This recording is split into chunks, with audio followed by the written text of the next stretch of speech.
أهلا بيكم وحكاية جديدة من حكاوي هند التركي. أمثالنا الشعبية كتير وكل مثل وليه أصل وحكاية، والنهاردة هنتعرف مع بعض على أصل المثل الشعبي اللي بيقول دخول الحمام مش زي خروجه. يا ترى إيه حكاية المثل ده؟ أنا هقول لكم. زمان كان في راجل تركي كبير قوي، كان عنده حمام شعبي زي الحمامات اللي الناس بتدخل تستحمى فيها وتعمل مساج وتستجم، حاجة كده شبه حمام التلات عندنا في مصر. وفي يوم من الأيام الراجل ده كتب يافطة كبيرة قوي وعلقها على باب الحمام عنده، وكتب فيها دخول الحمام اليوم مجانا. الناس فرحت قوي وجريوا كلهم طبعا على الحمام، وهم داخلين الحمام طبعا بيقلعوا هدومهم ويسلموها له، وبعد ما بيخلصوا وهم خارجين بيروحوا له علشان ياخدوا الهدوم.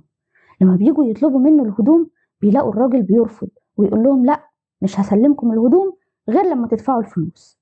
فالناس استغربت وقالوا له انت يا عم انت مش كاتب على الحمام بتاعك الدخول اليوم مجانا؟ قال لهم ايوه، دخول الحمام مجانا لكن الخروج لا. ومن ساعتها والمثل ده ارتبط بأي حاجة بنعملها وما بنعرفش نرجع فيها. أنا هند التركي ودي قناة حكاوي.